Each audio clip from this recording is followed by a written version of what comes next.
So first, a bit of detail on the wheel. I chose it because it would be a big challenge, and I literally just bought a 3D printer days before I started this project.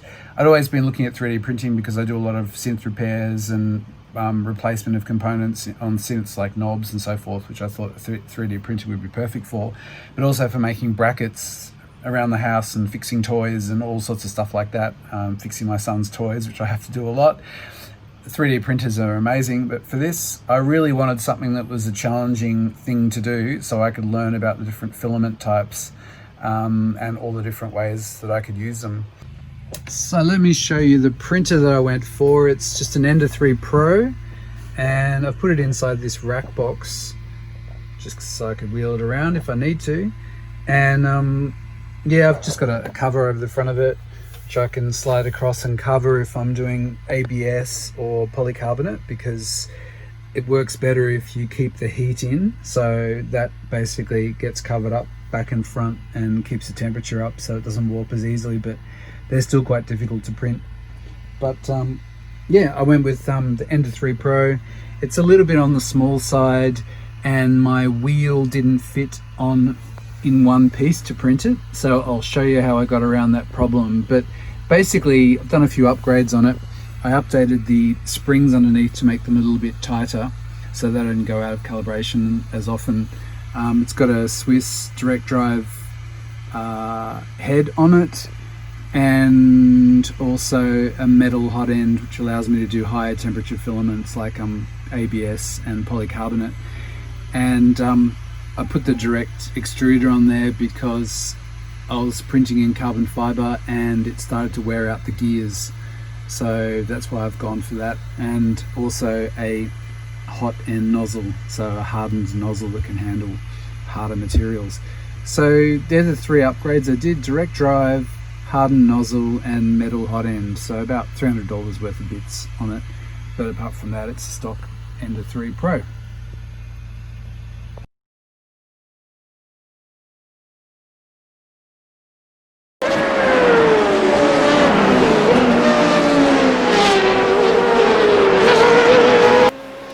So when it came to looking for which wheel to go with, I wanted something that would work for me because I run the Renault 3.5, and because I basically wanted something that I could use for other cars as well, but I wanted lots of controls that I could configure, and all of the wheels I looked at had screens. I didn't need a screen because I'm racing with VR goggles on, so I kept on coming back to this amazing looking BMW M8 wheel, and the advantage is that it has a separate screen that I wanted. If I wanted to build a screen, I could do that, but it's a very complex design, so I thought that would be a really fun challenge to do.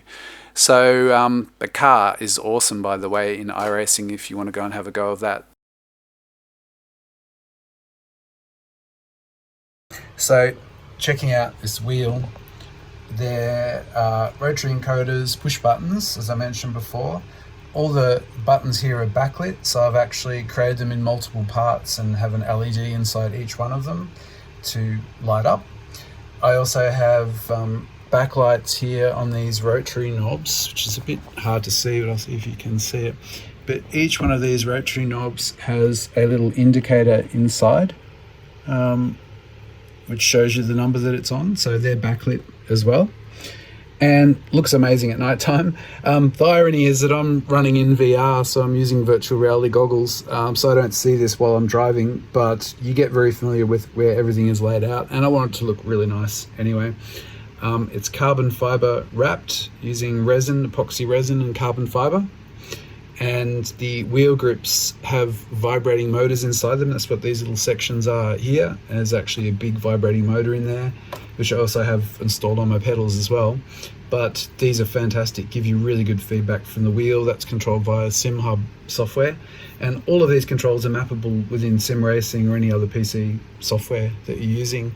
And I believe because it connects via USB, you can also use a couple of little apps that allow it to use with PlayStation and Xbox and so forth as well.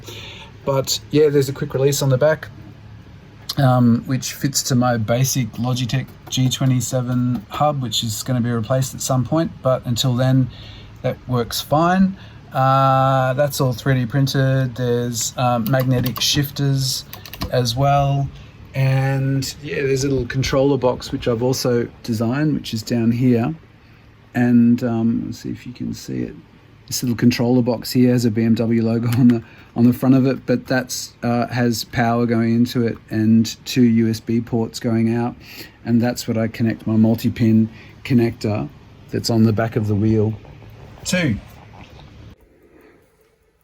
So here I am with my wheel, and I've got my virtual M8 GTE here, and you'll see how the controls are mapped. I can change it in the settings in iRacing, but basically if I take, say, the throttle map here, when I turn it, it turns the displays on the screen. I've got my dash pot here as well. Even things like traction control, which is right on the side here, my little thumb wheel. When I adjust this also adjusts it, and you'll see on the actual virtual display that I've got traction control 1 to 10, and I can turn it off here as well with the traction control button. And I'm using the main knob here to select my splits on the screen. So I've got my box 1, standings, relative, fuel, tires, all that sort of stuff like that. And I'm using the plus and the minus buttons on here to adjust the brake bias up and down as well. And you'll see when I adjust that, you'll see on the screen that behind my hands there, the brake bias knob turns as well. And it's just been amazing having this display while I was designing the wheel, because I was able to actually look with the VR goggles on and see exactly where things are laid out and everything like that. So yeah, it's great when you're driving the car and you've got the VR goggles on. You feel like you're holding the steering wheel because it feels the right shape as the one on the screen. So it's fantastic.